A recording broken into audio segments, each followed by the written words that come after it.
উফরে দিয়া লেহা দুধ, ভিতরে দিয়া মদ, আছে নাকি না? বোতলের বাইরে দিয়া লেখা রাখছে দুধ, খাঁটি গাভীর দুধ।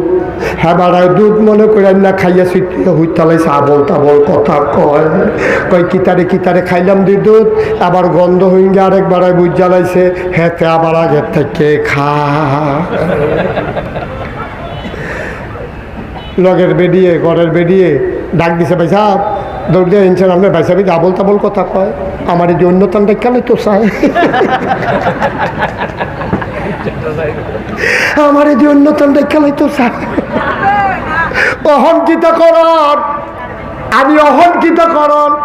সাইকিতা খাইছে, বোতল আইনা দিছে, দেখে যে বাইরে দিয়ে হলে দুধ, দেখতো দুধের মতো, গন্ধটা টান দিয়া কয় এটা আমারে দিয়া মা, আগের থেকে খা।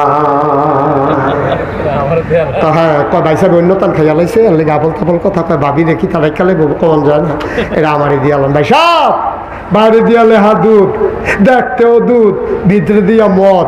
আমরা তারা যারা ওই যে বাইরে দিয়া ফিটফাট, ভিতরে দিয়া সদরগা, তুমি মুখে দাবি করছো আশেকে রাসূল, তোমার ভিতরে ফরজ নাই, তোমার ভিতরে ওয়াজিব নাই, তোমার ভিতরে সুন্নত নাই, তুমি আশেকে রাসূলের কলঙ্ক।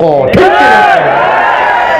কষ্ট হইতে আছে, ওয়াজ কি উঠে পড়তে আছে, দইরা বইয়ে